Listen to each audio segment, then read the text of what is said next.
السلام عليكم ورحمة الله وبركاته.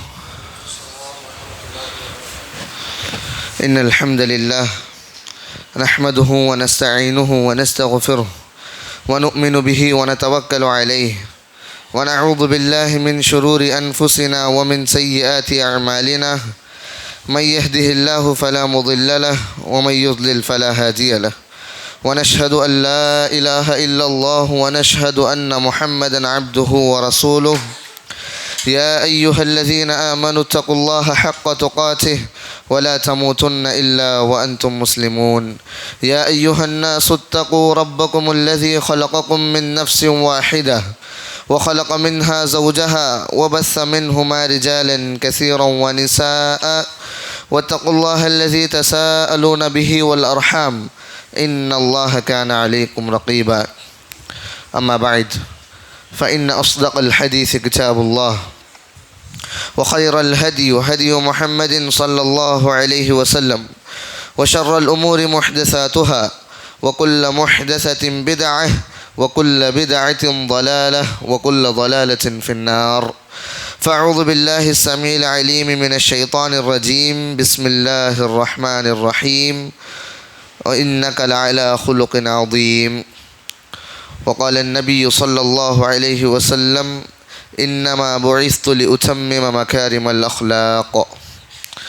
رب اشرح لي صدري ويسر لي أمري واحلل عقدة من لساني يفقهوا قولي. புகழனைத்தும் இந்த உலகத்தை படைத்து உங்களையும் என்னையும் படைத்து இஸ்லாத்தை அருளிய அல்லாஹ் ஒருவனுக்கு சாந்தியும் சமாதானமும் இறுதி தூதர் ரஹ்மத்துல்லில் ஆலமீன் முஹம்மத் முஸ்தபா ஸல்லல்லாஹு அலைஹி வஸல்லம் அவர்கள் மீதும் அவர்களை பின்பற்றிய சத்திய சஹாபாக்கள் தாபஈன்கள் தபா தாபஈன்கள் மேலும் குறிப்பாக இங்கு அமர்ந்து கொண்டிருக்கக்கூடிய நம் அனைவரின் மீதும் அல்லாஹ் ஆக்கியருள் புரிவானாக. ஆமீன். நான் முதலிலே அல்லாஹ்விடம் பிரார்த்தனை செய்கிறேன்.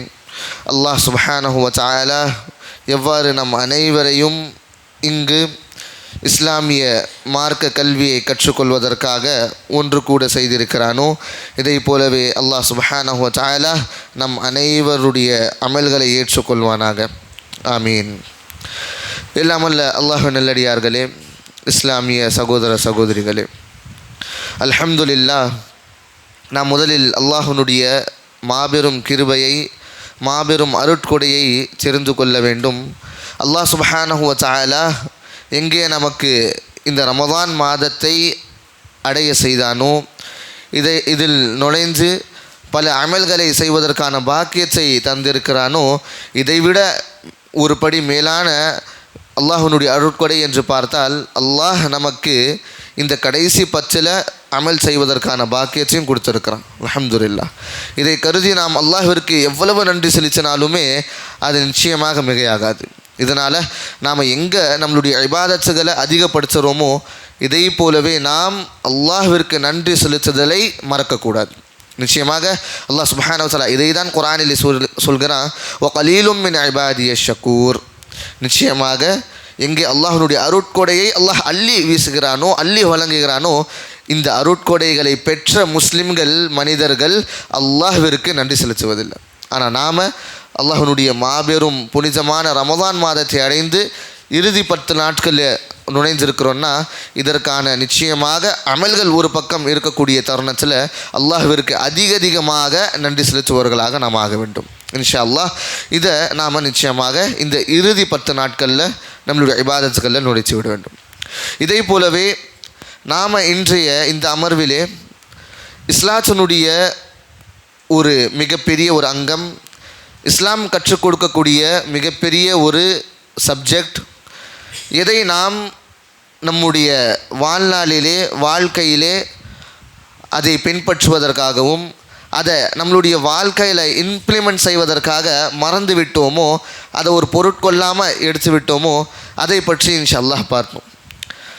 உங்கள் அனைவருக்கும் நிச்சயமாக ஒரு ஆர்வம் இருக்கும் அது என்னன்னு தெரிந்து கொள்வதற்கு. ஏன்னா இஸ்லாமிய மார்க்கம் கற்றுத்தரக்கூடிய பல விஷயங்கள், அது அகீதாவாக இருந்தாலும் சரி, மார்க்க சட்டங்களாக இருந்தாலும் சரி, மார்க்கத்திலே நாம் எவ்வாறு இருக்க வேண்டும், முஆமலாத் அப்படின்னு சொல்லக்கூடிய கொடுக்கல் வாங்கல், அனைத்து விஷயங்களுமே நாம் பின்பற்றுகிறோம்.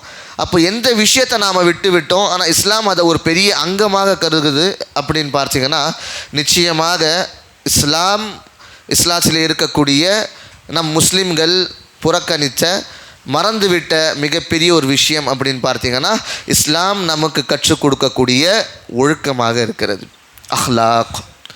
இந்த அஹ்லாக் ஒரு முஸ்லீமுக்கு நிச்சயமாக எங்கே அல்லாஹ் சுப்ஹானஹு வ தஆலா பல விஷயங்களை போதிக்கிறானோ, குர்ஆன் நமக்கு கற்றுத் தருகிறதோ, இஸ்லாம் ஒரு முஸ்லீமுக்கு பல விஷயங்களை சொல்லித் தருகிறதோ, இதே நேரத்தில் அஹ்லாக்கையும் இஸ்லாம் சொல்லித் தருது.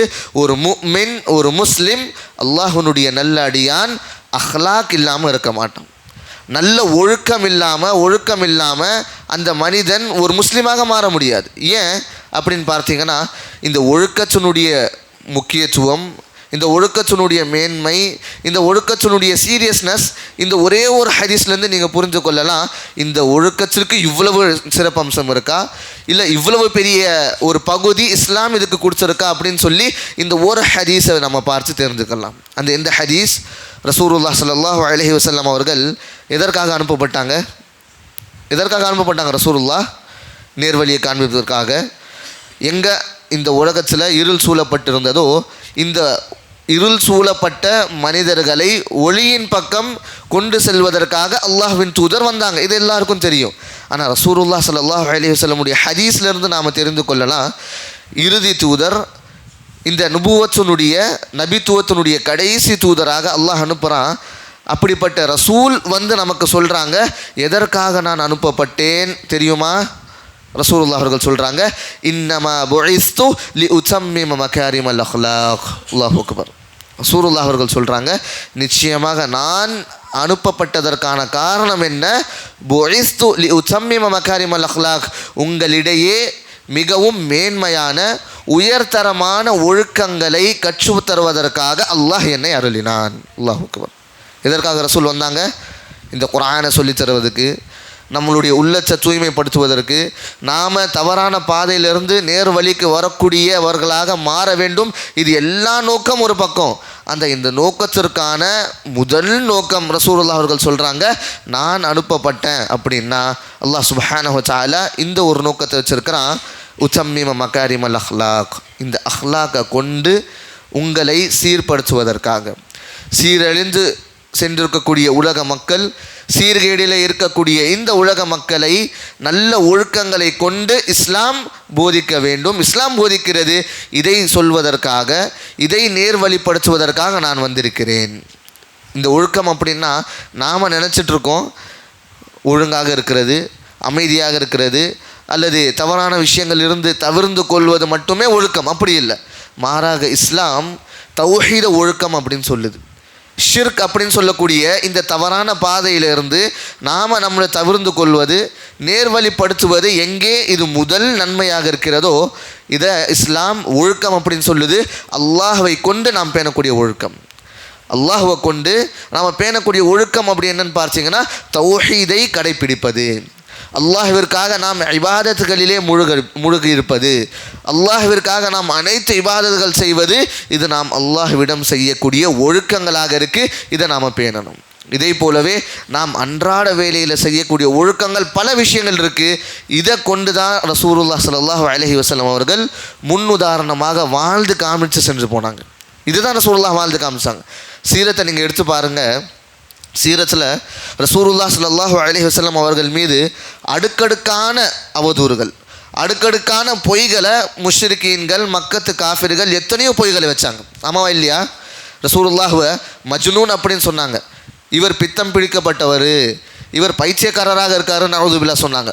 ரசூலுல்லாஹ்வை சாஹிர்னு சொன்னாங்க. இவர் சூனியக்காரர்னு சொன்னாங்க. ரசூலுல்லாஹ்வை ஷாயிர் அப்படின்னு சொன்னாங்க. ரசூலுல்லாஹ்வை இவர் கவிஞர், இவர் சொல்கிறதெல்லாம் ஒரு கவிதை மாதிரி தான், இதை அப்படியே சொல்லி புறக்கணிச்சிடலாம். இப்படி பல இட்டுக்கட்ட பொய்களை ரசூலுல்லாஹ் மீது சுமத்தினார்கள். ஆனால் நீங்கள் முழு சீரத்தில் இது எங்கேயும் எடுத்து காமிக்க முடியாது.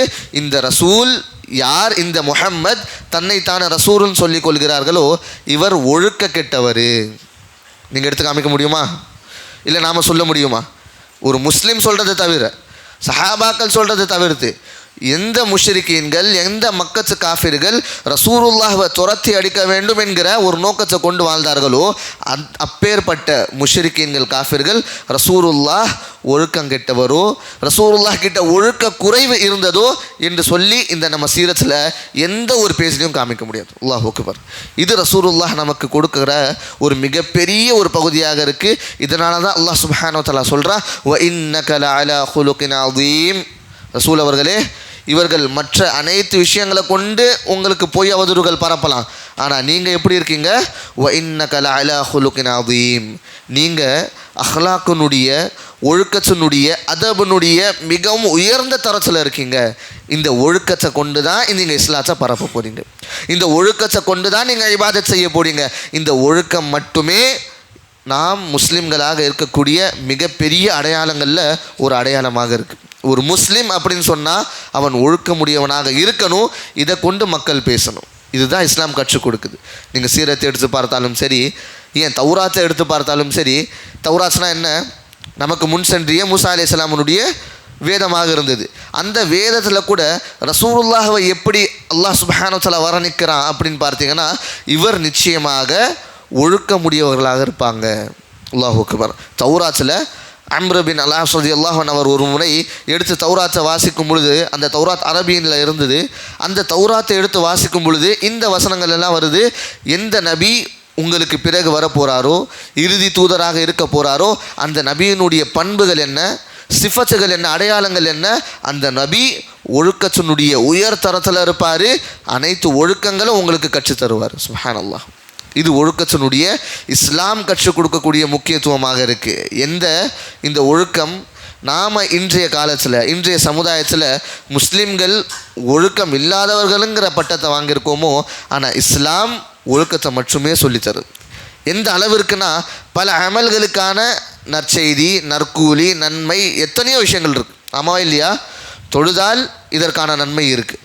சதகாவை கொடுத்தா இதற்கான இம்மை மறுமைக்கான நன்மை இருக்குது. இதே மாதிரி நாம் எத்தனை அமல்களை எடுத்து பார்த்தாலுமே அதற்கான கூலி, நற்செய்தி நிச்சயமாக இருக்குது.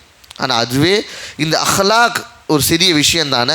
நாம் நம்மளை ஒழுங்குபடுத்தி கொள்வது, நாம் நம்மளை அஹ்லாக்குடன் சேர்த்து கொள்வது, ஒவ்வொரு இடத்திலும் ஒவ்வொரு செயலிலும் இஸ்லாம் காட்டக்கூடிய அஹ்லாக்கை நாம் பேணுவது, இது மிகவும் சிறிய விஷயம் அப்படின்னு நீங்கள் எண்ணிக்கொண்டால் இது நிச்சயமாக அல்லாஹ்விற்காக நீங்கள் செய்யக்கூடிய இபாதத்தாக இருக்குது. நம்மளுடைய அந்த மைண்ட் செட்டை மாற்றிக்கொள்ளணும். எங்கே நாம் இந்த ஒழுக்கத்தை மிக சிறிய விஷயமாக ஒரு பொருட்டாகவே எடுத்துக்கொள்ளவில்லையோ, ஆனால் இது இம்மையிலும் மறுமையிலும் நம்மை காப்பாற்றக்கூடிய மிக முக்கியமான ஒரு அமலாக இருக்குது. இந்த அமலுக்கு டைம் தேவையில்லை. இந்த அமலுக்கு நீங்கள் தனியாக உட்கார்ந்து இபாதத் செய்யணும் தேவையில்லை. இந்த ஒழுக்கத்தை பேணக்கூடிய ஒரு விஷயத்திற்கு உங்களுடைய பொருளாதாரம், உங்களுடைய காசு, பணம் எதுவும் தேவையில்லை. நீங்கள் இஸ்லாமிய முறையில் இந்த ஒழுக்கத்தை கற்றுக்கொண்டு நீங்கள் உங்களுடைய லைஃப்பில் இம்ப்ளிமெண்ட் பண்ணால் மட்டும் போதும். அன்றாட வேலையில் நாம் அன்றாட விஷயங்கள் செய்கிறோமா இல்லையா? சாப்பிட்றோம், தூங்குகிறோம், உட்கார்றோம், பள்ளிவாசலுக்கு வரோம், ஆஃபீஸ்க்கு போகிறோம், ஸ்கூலுக்கு போகிறோம், இப்படி பல வேலைகள் செய்கிறோம். பல வேலைகளில் பேணக்கூடிய ஒரு விஷயம், பல வேலைகளை இபாதத்தாக மாற்றக்கூடிய ஒரு விஷயம் அப்படின்னு பார்த்தீங்கன்னா இந்த ஒழுக்கமாக இருக்குது. நீங்கள் ஆஃபீஸ்க்கு போகும்போது இபாதத் செஞ்சுக்கிட்டே போக முடியாது. தொழுதுகிட்டே ஆஃபீஸ் போக முடியுமா? போக முடியாது. ஜிக்ர் செஞ்சுட்டு ஆஃபீஸ் போகலாம். அந்த ஜிக்ர் என்ன? இஸ்லாம் காட்டக்கூடிய ஒழுக்கம். நீங்கள் பள்ளிவாசலுக்கு வரீங்க, இந்த பள்ளிவாசலுக்கு வரும் பொழுதே நாம் இபாதத்தில் இருக்கணும்னா இஸ்லாம் அதை ஒழுக்கமாக காண்பிக்குது. பள்ளிவாசலுக்கு வரக்கூடிய துஆவை ஓதிக்கிட்டு வாங்க. நீங்கள் உங்களுடைய அன்றாட வேலையை சரிப்படுத்தி கொள்ளணும். இப்படி சீர்கெட்டு சீரழிஞ்சிருக்கக்கூடிய இந்த உலகத்தில் நாம் நம்மளை பாதுகாத்து கொள்ளணும்னா இஸ்லாம் காட்டக்கூடிய ஒழுக்கம் மட்டுமே ஒரு தீர்வாக இருக்குது. எப்படி? இந்த மறுமையிலும் சரி இம்மையிலும் சரி இந்த ஒழுக்கத்தை கொண்டு உங்களுக்கான நற்செய்திகள் என்ன கேட்டுக்கொள்ளுங்கள். பல ஹதீஸ்களில் சஹாபாக்கள் ரசூலுல்லாஹ் கிட்ட பல கொஸ்டின்ஸ் கேட்டாங்க, பல விஷயங்கள் கேட்டாங்க. அல்லாஹு அக்பர். சஹாபாக்களை இதை நினச்சி நீங்கள் எத்தனை துஆ கொடுத்தாலுமே அது குறைவானது. சஹாபாக்களை நாம் எவ்வளவு துஆக்கள் சஹாபாக்களுக்கு செய்தாலுமே அது நிச்சயமாக குறைவு. ஏன்? பல அமல்கள் நாம் என்ன செய்யணும், அன்றாட வேலையில் நாம் எப்படி இருக்கணும், இது சஹாபாக்கள் ஒவ்வொரு விஷயமாக சின்ன சின்ன விஷயத்தை கூட ரசூலுல்லாஹ் கிட்ட கேட்டு நமக்காக செஞ்சு வச்சுட்டு போயிட்டாங்க. சுப்ஹானல்லாஹ். அல்லாஹ் அவர்களுக்கு புரிந்து கொள்வானாக. ஆமீன்.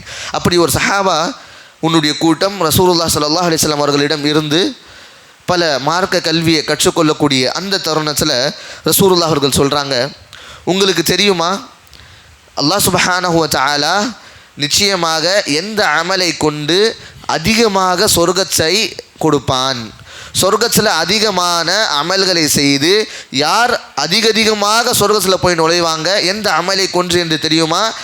அப்படி சஹாபாக்கள் கிட்ட ரசூலுல்லாஹ் கேட்குறாங்க. சஹாபாக்கள் எப்பவும் சொல்கிற மாதிரி அல்லாஹு ரசூலுஹு அலம், அல்லாஹுடைய தூதரே அல்லாஹும் நீங்களும் அதிகமாக அறிவீர்கள், எங்களுக்கு ஒன்றும் தெரியாது. பதில் தெரிந்திருந்தாலுமே அந்த ஒழுக்கத்தை பாருங்கள், இங்கேயும் ஒரு ஒழுக்கம். சஹாபாக்கள் இங்கேயும் ஒழுக்கத்தை சொல்லித்தராங்க. அல்லாஹுடைய தூதர் இருக்காங்க, இவருக்கு முன்பாக பதில் தெரிந்தாலுமே நாம் அமைதியாக தான் இருக்கணும். ஏன், நாம் பதில் கொடுத்துட்டா எக்ஸ்ட்ரா வரக்கூடிய பதில்கள் வராது. ஆமாம், இதுதான் கரெக்டுன்னு சொல்லி ரசூலுல்லாஹ் விட்டு விடலாம். ஆனால் நமக்கு தேவை ஒரு விஷயம்னா, ஒரு பதில்னா பல பதில்கள் ரசூலுல்லாஹ் கிட்டேருந்து வரணும். அப்போது சஹாபாக்கள் பதில் தெரிந்திருந்தாலுமே அமைதி காப்பார்கள். அப்போ இதே மாதிரி ரசூலுல்லாஹ் கேட்கிற பொழுது சஹாபாக்கள் சொன்னாங்க, தெரியாது யா ரசூலுல்லாஹ், உங்களுக்கு மட்டும்தான் தெரியும். அப்போ ரசூலுல்லாஹ் அவர்கள் சொல்கிறாங்க, மிக 2 சிறிய விஷயங்கள் தான், ஆனால் இதை பேணுவதற்காக தான் ரமதானும் வந்திருக்கு.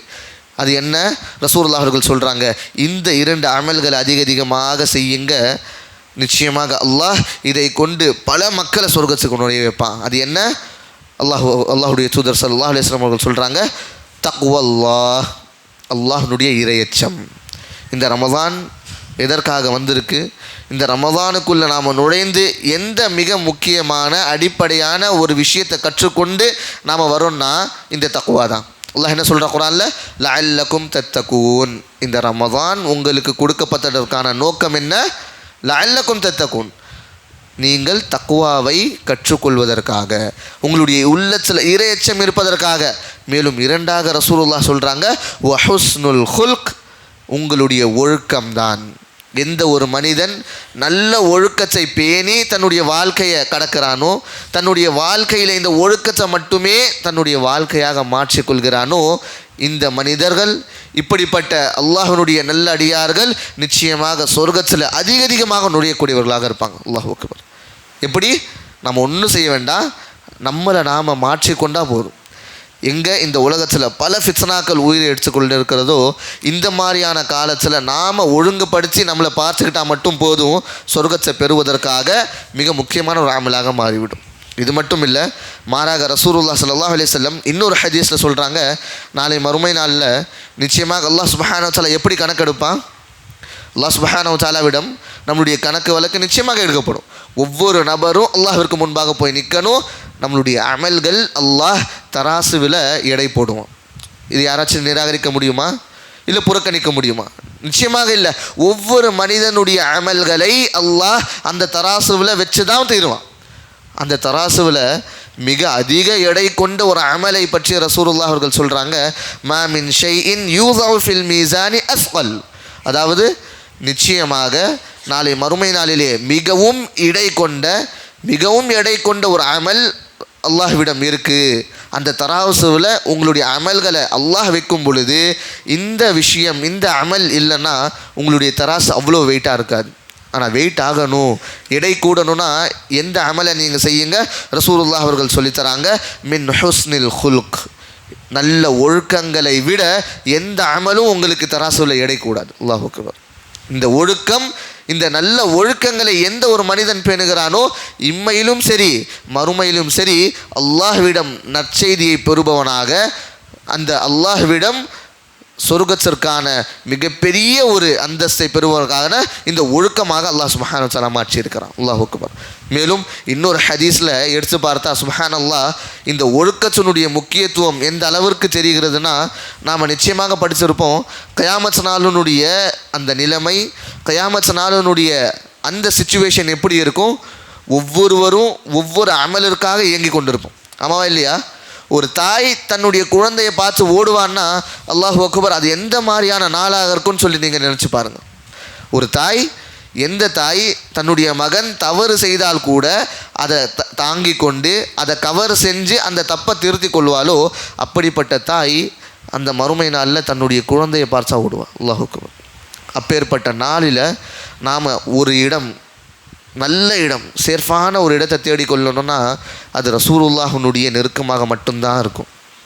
இப்படி ரசூலுல்லாஹ்வுடைய நெருக்கமான அந்த இடத்தை மட்டும்தான் அந்த மறுமை நாளிலே அல்லாஹ் சுப்ஹானஹு வ தஆலா நமக்கு பாதுகாப்பான ஒரு இடமாக ஆக்கியிருப்பான். மேலும் ரசூலுல்லாஹ் அவர்களுடைய பரிந்துரை கிடைத்து விட்டால் அந்த சொர்க்கம் கிடைச்சிடுச்சு. அல்லாஹ் அக்பர். இப்படி ரசூலுல்லாஹ் ஸல்லல்லாஹு அலைஹி வஸல்லமுடைய பரிந்துரை, ரசூலுல்லாஹ்வுடைய ஷஃபாஅத் கிடைத்து விட்டது என்றால் நீங்கள் நிச்சயமாக தெரிந்து கொள்ளுங்கள், நீங்கள் சொர்க்கவாசி அப்படின்னு சொல்லி.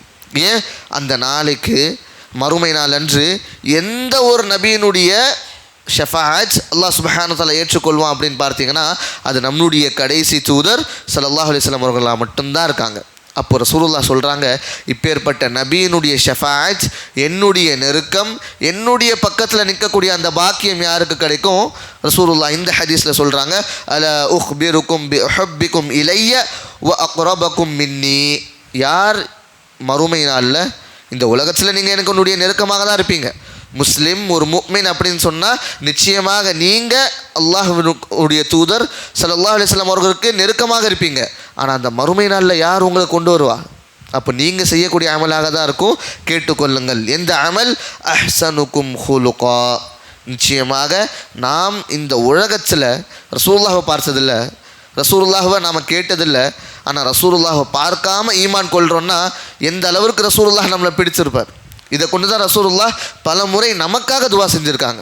இப்படி சஹாபாக்களுக்கு இல்லை, பல முறை ரசூலுல்லாஹ் ஸல்லல்லாஹு அலைஹி வஸல்லம் அவர்கள் நமக்காக துவா செஞ்சுருக்காங்க. ஏன் அப்படின்னு பார்த்தீங்கன்னா சஹாபாக்கள்கிட்ட சொல்கிறாங்க, நீங்கள் என்னை பார்த்து ஈமான் கொண்டீங்க, என்னை பார்த்து நம்பிக்கை கொண்டு என்னிடம் இருந்து ஈமானுடைய உச்சத்தை தொட்டி விட்டீங்க. ஆனால் எனக்கு பிறகு வரக்கூடிய சமுதாயம், அதாவது நம்மளை பார்த்து ரசூலுல்லாஹ் சொல்கிறாங்க, இவர்களுக்கு அல்லாஹ் புரிஞ்சு கொள்ளட்டும், இவர்கள் என்னை பார்க்காமலே ஈமான் கொண்டு வருவார்களே. அல்லாஹுக்கு என்னை பார்க்காமலே ஈமான் கொண்டு வருவார்களே. அப்படிப்பட்ட ரசூல் அந்த நேரத்திலே துவா செஞ்சு விட்டு போயிட்டாங்க.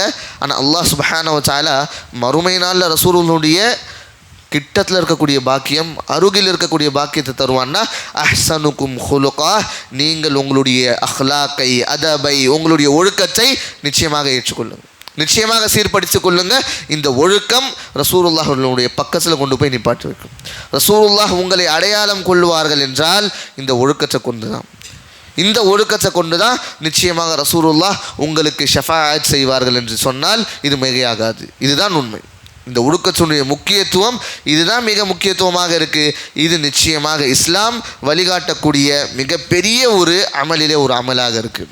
எங்கே இந்த ரமலானுடைய மாதத்தில் பல அமல்களை நாம் வைக்கிறோமோ, மிக முக்கியமாக நோன்பு நோட்கிறோமோ, தொழுகையில் நின்று அல்லாஹ்விற்கு முன்பாக நின்று இபாதத் செய்கிறோமோ, இந்த இபாதத்துக்கு ஈடான செயல் நாம் செய்யக்கூடாத பல விஷயங்கள்லேருந்து தவறுகளாக இருக்கக்கூடிய விஷயங்கள் இருக்குது. தவறுந்து கொள்கிறோம், தக்வாவை பேணுறோம், எல்லாமே ஒரு பக்கம் இருக்குது. ஆனால் தொழுகாமல் அல்லாஹ்விற்கு நோன்பு நோற்காமல் கூட நம்மளுடைய அந்தஸ்து இந்த தொழுகையாளி நோம்பாளிக்கு ஈடாக வரணும்னா அப்போவும் ரசூலுல்லாஹ் இந்த அஹ்லாக்கு தான் சொல்கிறாங்க. அல்லாஹ் அக்பர். மறுமை நாளில் நம்மளுடைய அமல்களில் ஏதேனும் ஒரு குறை ஏற்பட்டால் நிச்சயமாக நாம் செய்யக்கூடிய அமல் எல்லாமே பூர்த்தி அடைஞ்சிருமா? நாம் 100% நின்று தொழுகிறோமா? நம்மளுடைய எண்ணங்கள், சிந்தனைகள் தொழுகையில் மட்டுமே இருக்கா? தொழுகை நிற்கும் பொழுது அல்லாஹ் அக்பர் இல்லை, அல்லாஹ் காப்பாற்ற வேண்டும். ஆனால் நாம் அந்த ஹுஷு பேணி தொழணும். ஆனால் அந்த தொழுகையில் ஏற்படக்கூடிய குறைகளை கூட நாம் மற்ற நேரங்களில் செய்யக்கூடிய நல்ல ஒழுக்கங்கள் ஈடாகிவிடும். இது இணை கட்டிடும். எப்படின்னா ரசூலுல்லாஹ் ஸல்லல்லாஹு அலைஹி வஸல்லம் சொல்கிறாங்க, இன்னல் முஃமின ல யதுரிகு பிஹுஸ்னி ஹுல்கிஹி தரஜத்தஸ் ஸாயிமு வல் காயிம். நிச்சயமாக ஒரு முஃமின் இந்த நல்ல ஒழுக்கங்களை பேணுவதன் மூலம் இவன் என்ன தெரியுமா செய்கிறான்? அல்லாஹ்விடம் தரஜத்தஸ் ஸாயிமு வல் காயிம், நாளை மறுமை நாளிலே அல்லாஹ்விற்கு முன்பாக நிற்கக்கூடிய அந்த தருணத்தில் ஒரு நோம்பாளியினுடைய அந்தஸ்தை பெற்றுக்கொள்கிறான். அல்லாஹ் அக்பர். ஒரே ஒரு விஷயந்தான் நாம் செய்யணும், நல்ல ஒழுக்கத்தை நாம் பேணணும். நல்ல ஒழுக்கத்தை பேணுவதன் மூலமாக நாம் ஒரு முஸ்லீமாக ப்ராக்டிக்கலாக வாழ்ந்து காமித்து விட்டோம் என்று நினைத்தால் அந்த மறுமை நாளிலே நிச்சயமாக நோன்பாளிகளுடைய அந்த தரஜாவில் அந்த ஒரு அந்தஸ்தில் அல்லாஹ் வைக்கிறான். அந்த ஒரு அந்தஸ்தை அல்லாஹ் சுப்ஹானஹு வ தஆலா நிச்சயமாக கொடுத்துருவான். ஆனால் நாம் என்ன செய்யணும்? நாம் நம்மளை சீர்படுத்தி கொள்ளணும். மற்றவர்களை பார்க்கிறது, மற்றவர்களுடைய குறை சொல்வது, இது எல்லாமே செய்யக்கூடிய ஒரு செயலாக தான் இருக்குது. எல்லாருமே மிக இலகுவாக மற்றவர்களை பார்த்து இவர் ஒழுக்கம் கெட்டவர், இவர் தவறான வழியில் இருக்கார், இவர் ஹலாலான வழியில் இல்லை, இப்படி யாரை வேணாலும் குறை சொல்லலாம். ஆனால் நாம் நம்மளை எப்போ பார்த்து கொள்ள போகிறோம்? நம்மளுடைய அமல்கள் சீராக இருக்கா இல்லையான்னு சொல்லி எப்போ நாம் கணக்கெடுக்க போகிறோம்? அப்போ நாம் நம்மளுடைய ஒழுக்கத்தை எப்போ சீர்படுத்தி கொள்ளணும்? இந்த ரமதானை கூட நம்ம பயன்படுத்தி கொள்ளலாம். எங்கே இந்த ரமதான் தக்குவாவை பேணக்கூடிய, தக்குவாவை கொண்டு இந்த ரமதான் பாடத்தை கற்பித்து கொடுக்கிறதோ, இதே ரமதானிலே நாம் ஒழுக்கத்தை கற்றுக்கொண்டு இந்த ரமதானை விட்டு பிரிந்தால் நிச்சயமாக இந்த வாழ்நாள் முழுவதும் ஒழுக்கமுடையவர்களாக நாம் வாழலாம். நாம் இஸ்லாத்தை எடுத்து பார்த்தா தெரியும், இந்த இஸ்லாம் ரசூலுல்லாஹ் ஸல்லல்லாஹு அலைஹி வஸல்லம் அவர்கள் எந்த அளவிற்கு இஸ்லாத்தை பரப்பினார்கள் என்று நம்ம அளவுக்கும் தெரியும். உமர் ரலியல்லாஹு அன்ஹுடைய காலம் வரைக்கும் ஒரு 50 வருட காலம், வெறும் 50 வருட காலம், ஒரு குறைவான ஒரு டைம், ஒரு லைஃப் ஸ்பேன். இந்த டைமில் பாதி உலகம் இஸ்லாம் பரவியதுன்னா நாம் எல்லாம் நினைக்கிறது என்ன? இஸ்லாம் போரினாலும் வாழினாலும் பரப்பப்பட்டுச்சு. ஆமாவா இல்லையா? இந்த இந்தியாவுக்குள்ளே கூட இஸ்லாம் எப்படி வந்துச்சுன்னா, நாமளும் மற்றவர்களை மாதிரி இஸ்லாம் வந்ததற்கான முதல் நோக்கமே போரும் வாழை கொண்டு இஸ்லாம் பரப்பப்பட்டது. இது நமக்கிடையே இருக்கக்கூடிய ஒரு தனித்துவமான ஒரு சிந்தனையாக இருக்குது. இதை தான் எல்லாரும் சொல்கிறாங்க. ஆனால் இதை நாம் நிச்சயமாக தெரிந்து கொள்ளணும். இஸ்லாம் பரப்பப்பட்டது அப்படின்னு பார்த்தீங்கன்னா நிச்சயமாக இது ஒழுக்கத்தை கொண்டு தான். அது இந்தியாவில் இருந்தாலும் சரி, பல உலகத்தினுடைய எந்த கண்ட்ரி, எந்த நாடாக இருந்தாலும் சரி, இஸ்லாம் ஒழுக்கத்தை கொண்டு தான் பரப்பப்பட்டது. எந்த அளவிற்குனா, நீங்கள் நல்ல ஒழுக்கசாலியாக, நீங்கள் ஒழுக்கத்தை பேணக்கூடிய நபராக மாறி பாருங்கள். இந்த ஒழுக்கம் மற்றவர்களுக்கு நீங்கள் தாவா பணி செய்யாமலே உங்களுடைய மாற்று மத சகோதரர்கள் உங்கள் ஒழுக்கத்தை பார்த்து இஸ்லாமை கேட்பாங்க. ஏன்னா அல்லாஹ் சுப்ஹானஹு வ தஆலா இந்த ஒழுக்கத்தை அவ்வளோ பெரிய தாக்கம் வச்சுருக்கான். இந்த ஒழுக்கத்தில் எப்படி நாம் வெறும் பேச்சா சொல்லலை, வெறும் நான் வாய்க்கு வந்தது சொல்லிடலாம் அப்படின்னு சொல்லலை. மாறாக இஸ்லாம் இதை காமிக்குது. சஹாபாக்கள் இதை செஞ்சு காமிச்சாங்க. எந்த அளவிற்குனா, எந்த முஷ்ரிக்கீன்கள் சஹாபாக்களை, ரசூலுல்லாஹ் ஸல்லல்லாஹு அலைஹி வஸல்லம் அவர்களை இந்த மக்காவை விட்டு துரத்தவே வேண்டும், இதுதான் அவங்களுடைய நோக்கமாக இருந்ததோ, இந்த முஸ்லீம்களை இஸ்லாத்தை விட்டு வெளியேற வைக்கணும், இந்த இஸ்லாத்தை விட்டு இவங்க எப்படியாவது வெளியேற விட வேண்டும் அப்படின்னு எண்ணக்கூடிய அந்த முஷ்ரிக்கீன்கள் கூட சஹாபாக்களுடைய ஒழுக்கத்தை பார்த்து தங்களுடைய அந்த குஃப்ரை ஒழிச்சு விட்டாங்க. அல்லாஹ் அக்பர். அந்த குஃப்ரையே மறந்துட்டாங்க. எந்த அளவிற்குனா, இந்த ஒரே ஒரு நிகழ்வு போதும். அபூபக்கர் சித்தீக் ரலியல்லாஹு அன்ஹு அவர்கள், சுப்ஹானல்லாஹ், எவ்வளோ பெரிய சஹாபி, முதல் ஹலீஃபா, ரசூலுல்லாஹுக்கு மிகவும் நெருங்கிய நண்பராக இருந்த அபூபக்கருடைய அஹ்லாக்கை எடுத்து பாருங்க. அல்லாஹ் அக்பர். ஒரு காஃபிர் கூட இவருக்கு முன்னாடி தன்னுடைய குஃப்ரை விட்டு விட்டான். அபூபக்கர் சித்தீக் ரலியல்லாஹு அன்ஹு ஒரு முறை மக்காவில் இவருக்கு வணக்க வழிபாடு செய்வது, இபாதத் செய்வது மிகவும் கஷ்டமாகிவிட்டது. எங்கே பார்த்தாலுமே இடையூறு, யார் பார்த்தாலுமே அபூபக்கர் சித்தீக் ரலியல்லாஹு அன்ஹு அவர்களை எதிர்த்து பேசுகிறதும், இபாதத் செய்கிறத தடுக்கிறதும், இபாதத்தில் முழுக விடாமல் இவர்களை நிச்சயமாக இங்கே மக்காவிலேருந்து எப்படியாச்சும் வெளியேற்றணும்னு சொல்லி பல விஷயங்கள் செய்தாங்க. இது எல்லாமே கருத்தில் கொண்டு அபூபக்கர் சித்தீக் ரலியல்லாஹு அன்ஹு திடீரென ஒரு முடிவு எடுக்கிறாங்க. நான் இப்போ என்ன செய்வேன்? இங்கே மக்காவை விட்டு ஹிஜ்ரத் செய்ய போகிறேன், மக்காவை விட்டு வெளியே போக போகிறேன். ஏன்? எங்கே அல்லாஹுக்கு நான் எந்த இடத்துல சென்று நான் அல்லாஹுக்கு நிம்மதியாக இபாதத் செய்வேனோ அங்கே நான் போனால் போதும். இப்படி எண்ணி யாருக்கிட்டையும் சொல்லாமல் அபூபக்கர் சித்தீக் ரலியல்லாஹு அன்ஹு அவர்கள் மக்காவை விட்டு வெளியே போயிட்டாங்க. மக்காவுடைய கடைசி பகுதியில் போயிட்டு இருக்காங்க. அந்த நேரத்தில் ஒரு காஃபிரை பார்க்குறாங்க. இப்னு துகன்னா அப்படின்னு சொல்லக்கூடிய ஒரு காஃபிர், ஒரு முஷ்ரிக்கினுடைய தலைவர். மாறாக சொல்லப்போனால் வெறும் சாதாரண காஃபிர் இல்லை, முஷ்ரிக்கீன்களுடைய ஒரு குலத்தினுடைய ஒரு தலைவர், ஒரு ட்ரைபனுடைய தலைவர். இவர் பார்க்குறாங்க, அபூபக்கர் அவர்களே எங்கே போகிறீங்க? மக்காவிலேருந்து வெளியே போகிறீங்களே, ஏதாச்சும் ஒரு காரணமாக இருக்கும், எங்கே போகிறீங்கன்னு கேட்குறாங்க. அந்த நேரத்தில் அபூபக்கர் அவர்கள் சொல்கிறாங்க, நிச்சயமாக நான் இஸ்லாத்தை ஏற்றுக்கொண்டேன், எல்லாருக்கும் தெரியும் நான் முஸ்லீம்னு சொல்லி. அப்போ எனக்கு இங்கே இபாதத் செய்ய விடலைன்னா எந்த நோக்கத்திற்காக இந்த மக்காவில் நான் இருக்கணும்? மக்காவை விட்டு நான் வெளியே போகிறேன். இதை கேட்ட அடுத்த நிமிடம், அடுத்த நொடி, அடுத்த செகண்ட் அந்த காஃபிர்னுடைய வாயிலிருந்து வந்த சொற்கள் என்ன தெரியுமா? மிஸ்லுக யா அபா பக்கர் லா யுக்ரஜ் வலா யக்ருஜ். அல்லாஹ் அக்பர்.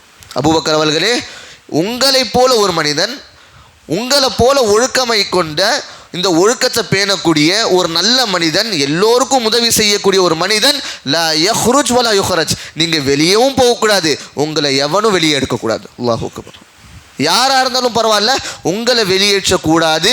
உங்களை போல ஒரு மனிதன் மக்காவில் இருப்பது, இது எங்களுக்கு மக்காவாசிகளுக்கு மிக சிறந்த ஒரு விஷயம், எங்களுக்கு பெருமைக்கூடிய ஒரு விஷயம். இதை ஒரு காஃபிர் சொல்கிறான். ஏன்? அபூபக்கர் ரலியல்லாஹு அன்ஹு அவர்கள் பேணிய அந்த ஒழுக்கமாக இருக்குது. இந்த ஒழுக்கத்தை நாம் பேணி நடந்தால் முஸ்லிம்களாக இருக்கக்கூடிய நாம் நிச்சயமாக எல்லோருக்கும் முன்மாதிரியாக இருக்கலாம். இதனால தான் அல்லாஹ் சுப்ஹானஹு வ தஆலா ரசூலுல்லாஹ்வை உஸ்வத்துன் ஹஸனா என்று சொல்கிறான். உஸ்வத்துன் ஹஸனா என்ற மிக அழகிய உயர்தரத்தை கொண்ட ஒரு முன்மாதிரி அப்படின்னா ரசூலுல்லாஹ் இந்த ஒழுக்கத்தை தான் கற்றுக் கொடுத்தாங்க. இஸ்லாம் வெறும் நாம் நினைக்கிறது என்ன, பள்ளிவாசலுக்கு வரும் பொழுதோ பள்ளிவாசலில் உட்காரும் பொழுதோ மார்க்க துருஸ் அமர்வுகளில் உட்காரும் பொழுது மட்டும்தான் ஒழுக்கமாக இருக்கணும் இப்படின்னு சொல்லி தருதுன்னு நினைக்கிறோம். ஆனால் இஸ்லாத்தை எடுத்து பாருங்கள், படியுங்க. ஒழுக்கம் அப்படின்னு சொன்னாலே நீங்கள் எந்திரிக்கிறதுலேருந்து தூங்குறதுலேருந்து நீங்கள் உணவு உண்ணுறதுலேருந்து உங்களுடைய ஆடை உடுத்தும் வரை, ஏன் நாம் அல்லாஹ்விடம் சென்று விட்டால் மையச்சாக ஆகிவிட்டால் கூட அந்த ஜனாசாவினுடைய ஒழுக்கம் இஸ்லாம் சொல்லி தருது. சுப்ஹானல்லாஹ். இப்படி நாம் பிறக்கிறதுலேருந்து நம்மளுடைய இறப்பு வரை ஒரு முஃமின் ஒழுக்கமாக இருக்க வேண்டும். அந்த முஃமின் என்ன ஒழுக்கங்கள் பேண வேண்டும், மேலும் ஒரு சகோதரன், ஒரு முஃமின் சகோதரன் இன்னொரு சகோதரனுக்கு செய்யக்கூடிய கடமைகள் ஒழுக்கங்கள் என்ன அனைத்துமே இஸ்லாம் சொல்லுது. இந்த ஒழுக்கத்தை நாம் பேணணும். இது நாம் பேணலை, இதற்கான ஒரு முக்கியத்துவத்தை நாம் கொடுக்கலை நிச்சயமாக இதனுடைய பிரதிபலிப்பு எப்படி இருக்கும், இதனுடைய இம்பேக்ட் எப்படி இருக்கும்னா நாம் இன்றைய காலத்தில் பார்க்கக்கூடிய சீரழிந்த சமுதாயமாக தான் இருக்கும். அல்லாஹ் அக்பர். பார்க்குறோமா இல்லையா? சீர்கெட்ட எந்த முஸ்லிம் சமுதாயம் இந்த உலகத்திற்கே முன்மாதிரியாக திகழ வேண்டுமோ, இந்த உலகத்திற்கே எடுத்துக்காட்டாக ஒரு ரோல் மாடலாக இருக்க வேண்டுமோ, இந்த முஸ்லிம் சமுதாயம் இன்று நாம் யார் என்கிற அடையாளத்தை மறந்துவிட்டு வாழ்ந்து கொண்டு இருக்கிறோம். அல்லாஹ் அக்பர். ஏன்? இந்த ஒழுக்கத்தை மறந்ததற்கான காரணம், தௌஹீதை மறந்ததற்கான நோக்கம் இதே காரணம்தான். மேலும் இமாம் அல்பானி ரஹிமஹுல்லாஹ் நல்ல அழகிய முறையில் புரிய வைக்கிறாங்க. எல்லாருக்கும் தெரியும், இமாம் அல்பானி ரஹிமஹுல்லாஹ் அவர்கள் சொல்கிறாங்க, நிச்சயமாக இந்த உலகத்தில் நாம் பார்க்கக்கூடிய அகீதாவுனுடைய குளறுபடிகள், அகீதாவை குளறுபடி செய்வது, நிச்சயமாக தௌஹீதை விட்டு ஷிர்கில் இருக்கிறது, குஃபுரில் இருக்கிறது, பிதாஅத் செய்வது, இந்த மாதிரியான அஹ்லாக், மேலும் இந்த அகீதாவை கொண்டு மேலும் மார்க்க சட்டங்களை பின்பற்றாத பல தவறான பாதைகளில் செல்லக்கூடிய நோக்கத்தை பற்றி நீங்கள் பாருங்கள். அதனுடைய காரணம் என்ன அப்படின்னு பார்த்தீங்கன்னா, எங்கே நாம் தௌஹீதை விட்டுவதனால இதெல்லாம் நடக்குது அப்படின்னு நினைக்கிறோமோ, இதைவிட அதிகமான ஒரு காரணம் அப்படின்னு பார்த்தீங்கன்னா இன்றைய முஸ்லிம்களிடையே ஒழுக்கத்தினுடைய முக்கியத்துவம், ஒழுக்கம் இல்லாத ஒரு விஷயம்தான் காரணம்னு சொல்கிறாங்க. அல்லாஹ் அக்பர். இமாம் அல்பானி அவர்கள் சொல்கிறாங்க, மிகப்பெரிய முஹத்திஸ், இவங்க அனலைஸ் பண்ணி சொல்கிறாங்க, எங்கே நாம் நம்மளுடைய பாதையை விட்டு வெளியே சென்று விட்டோமோ, பிதாஅத்துகள், இந்த ஷிர்க்குகள், இந்த இடையே மேலும் அஹ்லாக் இல்லாத விஷயங்களில் சென்று விட்டோமோ, இதற்கான முதல் காரணம் அப்படின்னா நாம் நம்மளை சீர்படுத்தி கொள்ளவில்லை. எந்த அளவிற்குனா, இஸ்லாம் பிறந்த குழந்தையிலிருந்து ஒரு இளைஞர், ஒரு சிறுவன், ஒரு முதியவன் என்கிற எந்த வேறுபாடும் பாகுபாடுமின்றி அனைவரும் பேணக்கூடிய ஒழுக்கத்தை இஸ்லாம் சொல்லி தருது. ஆனால் இப்படிப்பட்ட ஒவ்வொரு கேட்டகிரி, இப்படிப்பட்ட ஒவ்வொரு நபர்களும் நாம் இஸ்லாத்தை இப்படி பேணுறோமா அப்படின்னு பார்த்தீங்கன்னா நிச்சயமாக இல்லை. ஒரு பெற்றோர் எந்த அளவிற்கு சீர்கேடான இந்த சமுதாயத்தில் இருக்கோன்னா, ஒரு பெற்றோர் தன்னுடைய பிள்ளைகளுக்கு தரக்கூடிய முதல் விஷயம், முதல் கடமையான தர்பியத்தில் சரியாக செய்திடல. ஆமாவா இல்லையா? ஒரு தாயினுடைய மடி குழந்தையினுடைய முதல் பாடசாலையாக இருக்குது. அவன் கற்றுக்கொள்ளக்கூடிய அனைத்து விஷயங்களும், ஸ்கூலுக்கு போகிறதெல்லாம் செகண்டரி. ஆனால் ஃபஸ்ட்டு என்ன கற்றுப்பான் ஒரு குழந்தை, அந்த சிறுவன் தன்னுடைய தாய் தந்தையை பார்த்து கற்றுக்கொள்வான். ஆமாவா இல்லையா? இதே நம்ம பெற்றோர்களை அந்த சிறுவன் பெரியவனானதுக்கப்புறம், அவன் ஒரு நல்ல ஒரு இளைஞன் ஆனதுக்கப்புறம் எடுத்து பார்த்தீங்கன்னா அவங்களுடைய அழுவாத குறையாக இருக்கும், என்னுடைய பையன் சொல்லுவதில்லை, என்னுடைய பையன் தொழுவுறதில்லை, என்னுடைய பேச்சு கேட்பதில்லை. எப்படி கேட்பான்? உங்களுடைய பையன் சொல்லுவ மாட்டேங்கிறான், பேச்சு கேட்க மாட்டேங்கிறான், ஒழுக்கமாக இருக்க மாட்டேங்கிறான்ங்கிற உங்களுடைய கம்ப்ளைண்ட்ஸ் நிச்சயமாக உண்மைனா, நீங்கள் உங்களுடைய தர்பியத்தில் சரியில்லாத சீர்கேடுகளை கொண்டு வந்து நுழைச்சு தர்பியத்தை விட்டுவதற்கான காரணம் இதுவாக தான் இருக்குது. நாம் எப்படி தர்பியத்தை செய்யணும் அப்படின்னு சொல்லி இஸ்லாம் பல விஷயங்கள், பல ஒழுக்கங்களை காண்பிக்குதோ, அந்த தர்பியத்தை மறந்து விட்டோம். ஒரு தாய் தன்னுடைய குழந்தைக்கு, அந்த குழந்தை வயிற்றில் இருக்கக்கூடிய அந்த தருணத்தில் இருந்து அவள் குர்ஆனை ஓதிக்கொண்டு அந்த ப்ராக்டிஸ் செஞ்சால் நிச்சயமாக அந்த குழந்தை வெளியே வந்ததுக்கப்புறம் கூட அந்த குர்ஆனை கண்டிப்பாக ஓதுவான். அந்த அளவிற்கு இஸ்லாம் பல விஷயங்களை காண்பிக்குது தர்பியத்தினுடைய இடத்துல. ஆனால் நாம் அதை பேணுறோமா இல்லையா அப்படின்னு சொல்லி நாம் கேள்வி கேட்டுக்கலாம். மற்றவர்களை பார்க்கறது, அவங்கள பார்க்கறது, அவங்க செய்கிறாங்களா இல்லையா, இது எல்லாமே விட்டு நாம் நம்மளுடைய பிள்ளைகளை சரியாக வளர்க்குறோமா இல்லையா, இதை நீங்கள் பாருங்கள். இது மிகப்பெரிய சீர்கேடாக இருக்குது. முதல்ல நாம் வளரக்கூடிய பிள்ளைகள், சகோதரர்கள், இளைஞர்களை குறை சொல்வதை விட பெற்றோர்கள் பார்க்க வேண்டும், தங்களுடைய பிள்ளைகளை நீங்கள் எப்படி சீர்படுத்துகிறீங்க, எப்படி ஒழுக்கத்தை சொல்லி தரீங்க, நீங்கள் அவர்களுடைய சேவர்களாக மாறுகிறீங்களா என்றால் அந்த தருணத்தில் ஒழுக்கம் கண்டிப்பாக வராது.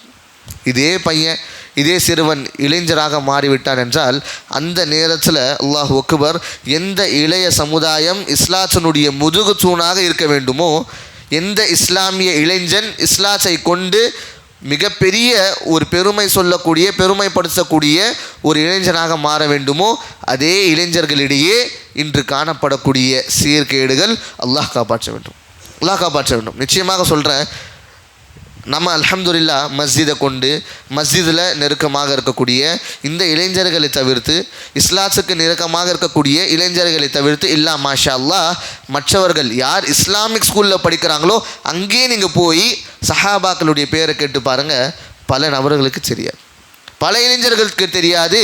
இது நிச்சயமாக உண்மையான ஒரு விஷயமாக இருக்குது. போய் ஒரு பருவ வயது அடைந்த ஒரு இளைஞன் இஸ்லாமிய ஒருத்தன், அவனுக்கு குசுல் செய்யக்கூடிய, அதாவது குளிப்பு கடமை ஆயிடுச்சுன்னா அந்த குளிக்கக்கூடிய ஒழுக்கங்கள் தெரியுமா, அது எப்படி குளிக்கணும்னு கேட்டு பாருங்கள், அவனுக்கு தெரியாது. ஏன்? இந்த இளைஞர் சமுதாயத்தினுடைய மிகப்பெரிய சீர்கேடாக இருக்குது.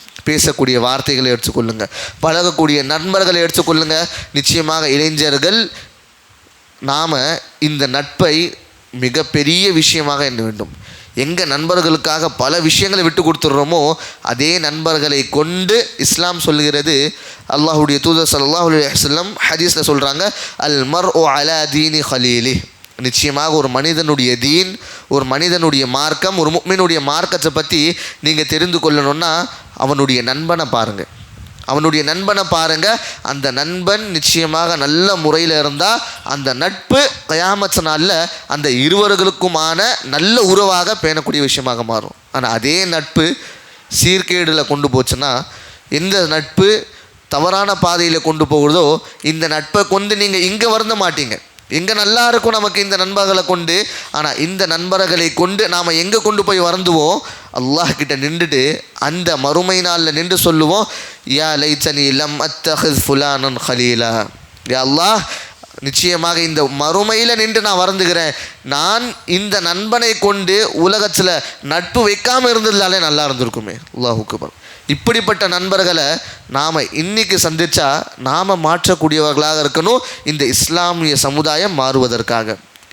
நிச்சயமாக இந்த இளைஞர்களுக்கிடையே அல்லாஹ் சுப்ஹானஹு வ தஆலா மிகப்பெரிய ஒரு அந்தஸ்து, மிகப்பெரிய ஒரு வல்லமையை கொடுத்துருக்கிறான்.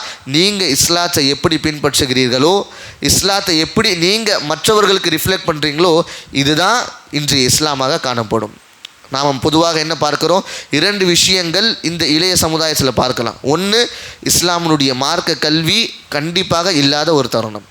இஸ்லாம்னா என்னன்னு தெரியாது, மார்க்கம் சொல்லக்கூடிய விஷயங்கள் தெரியாது, எந்த ஒரு ஒழுக்கமும் தெரியாது, ஜிஹாலத்தில் இருக்கக்கூடிய சமுதாயத்தில் பார்க்குறோம். ஒரு புறம் இவர்களுக்கு அல்லாஹ் சுப்ஹானஹு வ தஆலா நேர்வழியை காண்பிக்கட்டும், நாம் நிச்சயமாக முன் வந்து இஸ்லாமிய மார்க்க கல்வியை கற்றுக்கொள்கணும்.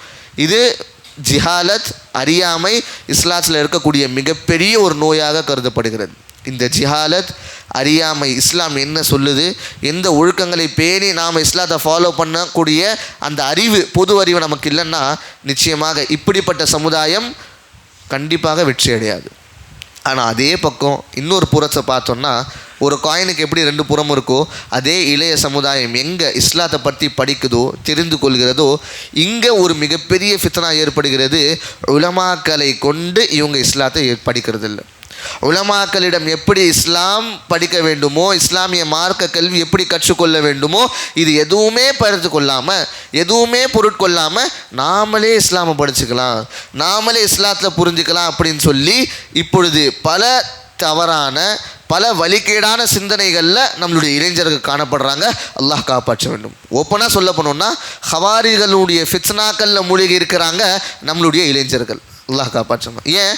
இளம் ரத்தம் சூடாக இருக்கும், கண்டிப்பாக அங்கே இது செய்கிறாங்க, இங்கே தவறு நடக்குது, இங்கே இதெல்லாம் நடக்குது, இதையெல்லாம் கொண்டு நீங்கள் என்ன செய்ய போகிறீங்கன்னு ஒருத்தன் கேள்வி கேட்பான். ஆமாம், நாங்களும் உங்கள் பின்னாடி வரோன்னு சொல்லி அப்படியே இந்த இளைஞர்கள் போயிடுறாங்க. அல்லாஹ் அக்பர். இதை கொண்டு நாம் தவிர்த்து கொள்ளணும். இஸ்லாத்தை எப்படி புரிந்து கொள்ளணுமோ அப்படி புரிந்து கொள்ளணும். குர்ஆனை எப்படி நாம் புரிஞ்சு கொள்ளணுமோ அந்த தஃப்சீரை மார்க் அறிஞர்கிட்ட போய் படிங்க. அந்த நேரத்தில் உங்களுக்கு இஸ்லாம் காட்டக்கூடிய ஒழுக்கங்கள் கண்டிப்பாக தெரியும். இதை நினச்சி நாம் நிச்சயமாக இந்த அதிகப்படுத்தி இஸ்லாமை நான் தான் நிறைய புரிஞ்சுக்கிட்டேன் அப்படின்னு சொல்லி வழிகேட்டில் போகிறதும் சரி, இதிலிருந்தும் தவிர்த்து கொள்ளணும். அதே நேரத்தில் இஸ்லாத்தையே படிக்காமல் இஸ்லாத்தும் பக்கமே வராமல் இருக்கக்கூடிய சீர்கேடான விஷயங்கள் இருந்து நம்முடைய இளைஞர் சமுதாயம் நிச்சயமாக தவிர்த்து கொள்ளணும். அல்லாஹ் காப்பாற்றுவானாக. அல்லாஹ் சுப்ஹானஹு வ தஆலா நம்மளுடைய சமுதாயத்தில் இருக்கக்கூடிய அனைத்து இளைஞர்களுடைய வாழ்நாளுடைய வாழ்க்கை, அவர்கள் அர்ப்பணிக்கக்கூடிய அனைத்து விஷயங்கள் இஸ்லாமிய ரீதியாக மாற்றுவானாக. ஆமீன். இதை போலவே நாம் பார்க்கக்கூடிய இந்த உலகத்தில் சகோதரர்களே, அனைத்து சீர்கேடுகளுக்கான ஒரு தீர்வு இஸ்லாம் காட்டக்கூடிய அஹ்லாக்காக இருக்குது.